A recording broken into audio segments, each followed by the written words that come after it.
നമ്മൾ ഈ മ്യൂസിക് എഴുതുന്നത് ഇതുപോലെ നിങ്ങൾ കാണുന്ന 5 ലൈനാണ്.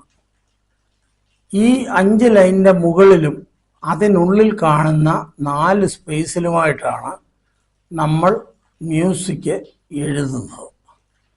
മ്യൂസിക് എഴുതുന്നതിന് മുമ്പ് അതിന് സൈൻ ഉപയോഗിക്കണം. ഏത് ക്ലഫിലുള്ള നോട്ട്സാണ് ഈ എഴുതുന്നത്, അതെങ്ങനെയാണ് നമ്മൾ കണ്ടുപഠിക്കുന്നതെന്ന് വെച്ച് കഴിഞ്ഞാൽ അതാ കാണുക.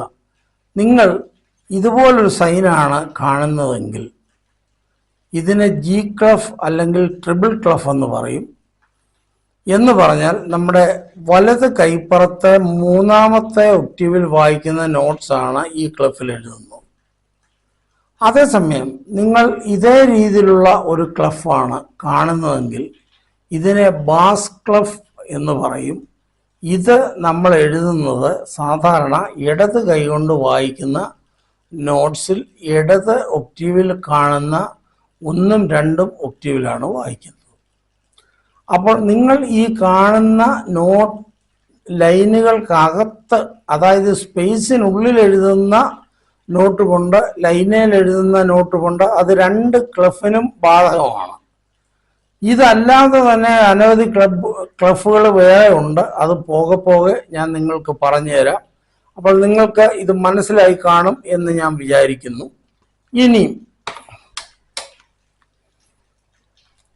സാധാരണ ഇതിൽ വെസ്റ്റേൺ മ്യൂസിക്കിനകത്ത് നമ്മൾ ഉപയോഗിക്കുന്നത് 2 ക്ലഫുകളുടെ മിക്സാണ് നമ്മൾ ഉപയോഗിക്കുന്നത്. ഇതാ കണ്ടോ, ഒരു ട്രിപ്പിൾ ക്ലഫും കാണും, ഒരു ബാസ് ക്ലഫും കാണും. ബാസ് ക്ലഫ് താഴെയാണ് എഴുതുന്നത്, മേളിൽ നമ്മൾ ട്രിപ്പിൾ ക്ലഫും കാണും. അപ്പോൾ ഈ 2-നകത്തും നോട്ടുണ്ടെങ്കിൽ നമ്മൾ അത് 2 കൈയും ഉപയോഗിച്ച് തന്നെ വായിക്കണം. പിന്നെ നിങ്ങൾ ഈ കാണുന്നത് മെഷർ 3-4 3-4 4-4 എന്ന് കാണും. എന്ന് പറഞ്ഞാൽ 4 ബീറ്റിൻ്റെ നോട്ടാണ്. ഒരു ബാറിൽ 4 ബീറ്റ് ഉണ്ട്, 4 ബീറ്റിൻ്റെ നോട്ടാണ്. എന്ന് പറഞ്ഞാൽ അത് ക്രോഷറ്റ് നോട്ടായിരിക്കുമെന്നാണ് ഉദ്ദേശിക്കുന്നത്. 3 ഉണ്ടെങ്കിൽ ചിലപ്പോൾ ഒരെണ്ണം അതിനകത്ത് മിനിം നോട്ടായിരിക്കും, 2 ക്രോഷറ്റ് നോട്ടും കാണും, അങ്ങനെയും വരും. അപ്പോൾ ഇപ്പം ഇത്ര അറിഞ്ഞാൽ മതി. നിങ്ങൾ ഇനി അടുത്തത് കണ്ടോ, ഈ മ്യൂസിക്കിനെയൊക്കെ ഡിവൈഡ് ചെയ്തിട്ടുണ്ട് ഇങ്ങനെ വെർട്ടിക്കൽ ലൈൻ കൊണ്ട്. അത് ബാറാണ് തിരിച്ചേക്കുന്നത്, ബാർ ലൈൻ എന്നാണ് അതിനെ പറയുന്നത്. അപ്പോൾ ഇത്ര നിങ്ങളിപ്പം റിമെമ്പർ ചെയ്തിരിക്കുക. മുന്നോട്ട് പോകെ ഞാൻ പറഞ്ഞു തരാം. അപ്പം നിങ്ങൾക്ക് ഇത് മനസ്സിലാകും എങ്ങനെയാണെന്നുള്ളത്.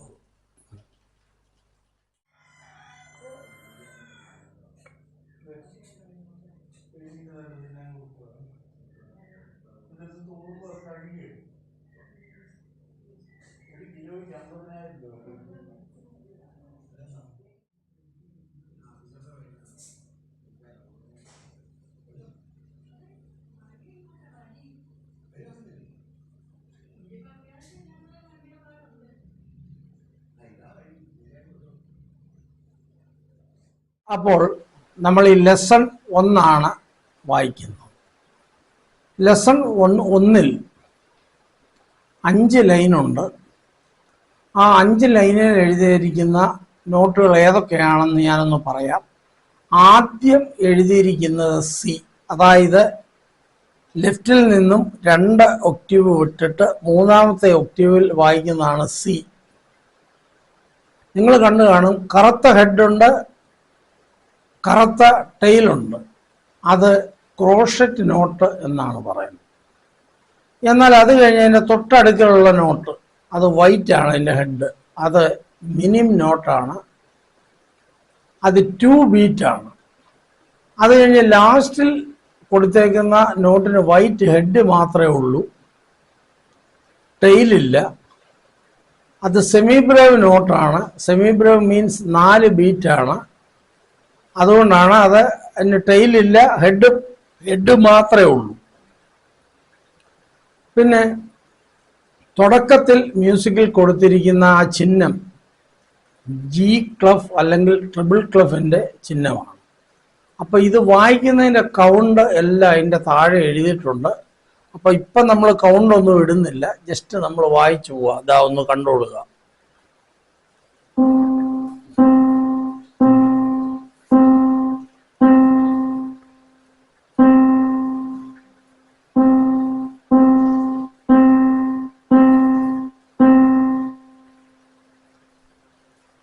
നമ്മൾ ആദ്യത്തെ ലൈൻ ആയതുകൊണ്ട് ഞാനൊരു കൗണ്ടോടെ ഞാനിത് വായിക്കാം. ഇതിന്റെ കൗണ്ട് എന്ന് പറയുന്നത് 1 2 3 4 1 2 3 4 1 2 3 4 1 2 3 4. ഇതേ പാറ്റേണിലാണ് നമ്മൾ വായിക്കേണ്ടത്. അടുത്തത് ഡി എന്ന് പറയുന്ന നോട്ടാണ്. നമ്മുടെ തേർഡ് ഒക്ടീവില് രണ്ടാമത്തെ വൈറ്റ് കീ ആണ് ഡി വരുന്നത്. സി എന്ന് പറയുന്നത് ഫസ്റ്റ് വൈറ്റ് കീ ആണ്, ഇത് രണ്ടാമത്തെ വൈറ്റ് കീ. അത് വായിക്കേണ്ടതും ഇതുപോലെ തന്നെയാണ്, നോട്ടുകളിൽ വ്യത്യാസമൊന്നുമില്ല. അപ്പം ഇതാ കണ്ടോളുക.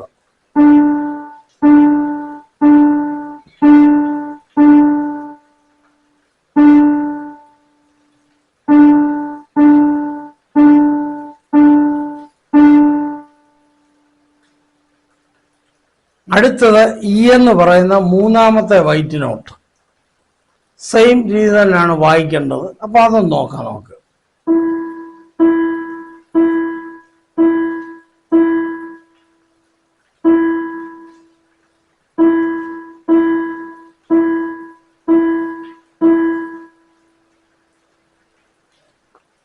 അടുത്തത് നാലാമത്തെ വൈറ്റ് കീ, അതാണ് എഫ്.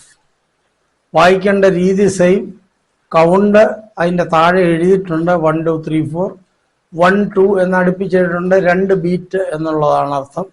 1 2 3 4 എന്ന് എഴുതിയിട്ടുണ്ട്, 4 ബീറ്റ്. അപ്പം എന്താ നോക്കിക്കോളുക.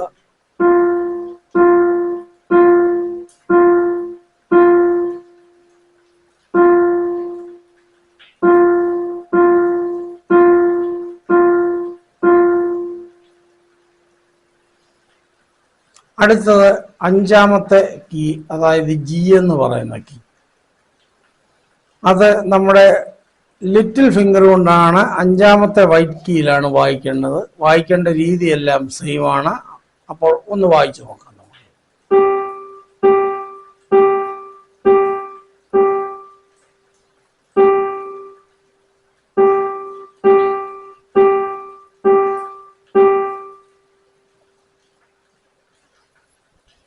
ഇവിടെ നിങ്ങൾ ശ്രദ്ധിക്കേണ്ട ഒരു കാര്യം, സി എന്ന് പറയുന്ന തള്ളവിരൽ കൊണ്ട് വായിക്കണം, ഡി ഇൻഡെക്സ് ഫിംഗർ കൊണ്ട് വായിക്കണം, ഇ വന്നിട്ട് മിഡിൽ ഫിംഗർ കൊണ്ട് വായിക്കണം, എഫ് വന്നിട്ട് റിംഗ് ഫിംഗർ കൊണ്ട്, അതുപോലെ ജി വന്നിട്ട് ലിറ്റിൽ ഫിംഗർ കൊണ്ടും വായിക്കണം.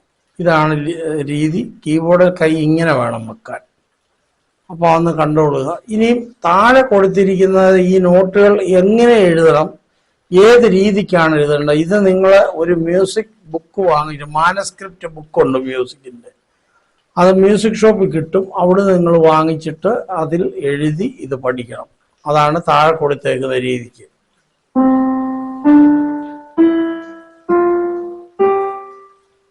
തിരിച്ച് വായിക്കണം ചെയ്യുന്നു.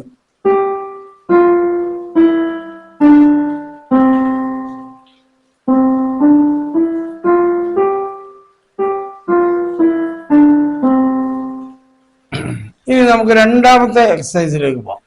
അപ്പൊ നമുക്ക് ലെസൺ 2 ഒന്ന് വായിക്കാം. ലെസൺ 2 എന്ന് പറഞ്ഞാൽ ലെസൺ 1 മുതൽ 3 വരെ ഉള്ളത് ഞാൻ ആദ്യം കൊടുത്തിട്ടുണ്ട്. അത് കാണുക, കണ്ടതിന് ശേഷം ബുക്കിൽ എഴുതിയെടുക്കുക, എഴുതിയെടുത്തിട്ട് വായിക്കുക. രണ്ടാമത്തെ ലെസണിലെ നോട്ട് എന്ന് പറഞ്ഞാൽ C C D D C, അത് കഴിഞ്ഞ് പിന്നെ D D D C C D C. അപ്പൊ ഒന്ന് വായിക്കാൻ നോക്കാം.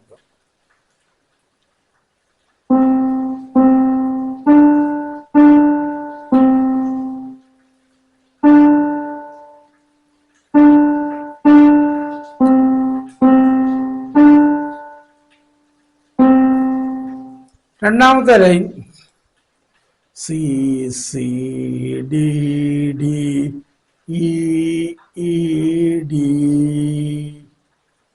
അത് കഴിഞ്ഞ് വീണ്ടും E E D D C D C. അപ്പൊ നമുക്കൊന്ന് നോക്കാം.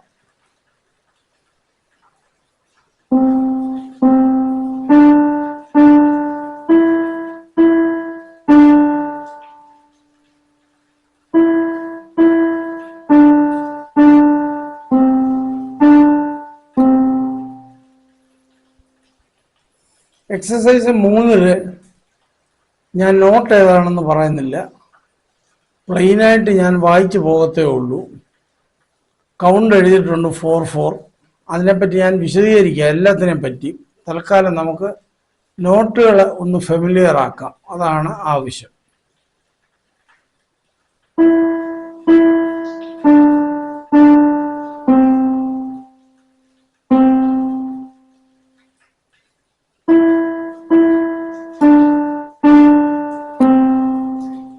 ഒന്നാമത്തെ ലൈൻ കഴിഞ്ഞു.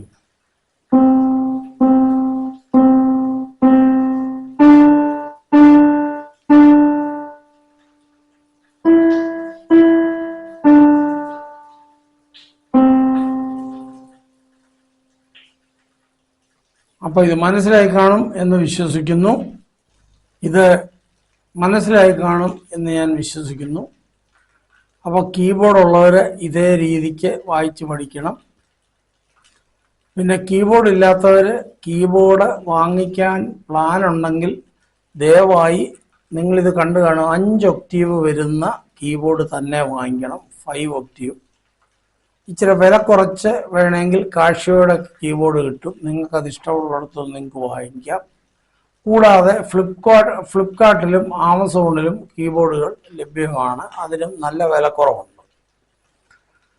അതല്ല, നിങ്ങൾക്ക് പരിചയമുള്ള ഏതെങ്കിലും മ്യൂസിക്കൽ ഷോപ്പിൽ നിന്ന് നിങ്ങൾ വാങ്ങിക്കുകയാണെങ്കിൽ അവിടെ പോയി നിങ്ങൾക്ക് വാങ്ങിക്കാം. വാങ്ങിക്കുമ്പോൾ ഒരു കാര്യം എൻഷുർ ചെയ്യണം, ഇതിൻ്റെ കൂടെ തന്നെ വരുന്നതാണ് കീബോർഡ്. നമ്മുടെ മ്യൂസിക് വെക്കുന്ന സ്റ്റാൻഡുണ്ട്, ഇതിൻ്റെ പവർ സപ്ലൈ സിസ്റ്റം ഉണ്ട്. കീബോർഡ് സ്റ്റാൻഡ് മാത്രം എക്സ്ട്രാ പൈസ കൊടുത്ത് വാങ്ങിക്കണം. അപ്പം നിങ്ങൾ ഉചിതമായിട്ടുള്ള രീതിയിൽ നല്ല രീതിക്ക് വാങ്ങിച്ച് പഠിക്കുക. ഞാൻ കർണാട്ടിക് മ്യൂസിക്കിൻ്റെ ക്ലാസ് വിട്ടിട്ടുണ്ട്. തമ്മിൽ കമ്പയർ ചെയ്യുമ്പോൾ കർണാട്ടിക് മ്യൂസിക് വായിക്കാൻ ഇച്ചിരി എളുപ്പമാണ്, എങ്കിലും അത്ര എളുപ്പമല്ല. വെസ്റ്റേൺ മ്യൂസിക് ഒരിച്ചിരി കട്ടിയാണ്, കാരണം 2 കൈയും ഇതിനകത്ത് വരും. അപ്പം നിങ്ങൾ പഠിക്കുക. ഏതായാലും എന്തും പഠിക്കുന്നത് നല്ലതാണ്. അത് വിഷമം ഉള്ളതാണെങ്കിലും ഇല്ലാത്തതാണെങ്കിലും പഠിക്കുന്നത് വളരെ നല്ല കാര്യം തന്നെയാണ്. അപ്പോൾ ഫ്രീ ആയിട്ട് പഠിക്കാൻ കിട്ടുന്ന ചാൻസ് ഒരിക്കലും നിങ്ങൾ കളയരുത്. കഴിവതും അത് പഠിച്ചെടുക്കാൻ ശ്രമിക്കുക. അപ്പോൾ ഇതിൻ്റെ അടുത്ത ഭാഗമായിട്ട് അടുത്ത ക്ലാസ്സിൽ ഞാൻ കാണുന്നിടം വരെ തൽക്കാലത്തേക്ക് നിങ്ങളോടെല്ലാവരോടും ഞാൻ വിട ചൊല്ലുന്നു. നന്ദി, നമസ്കാരം.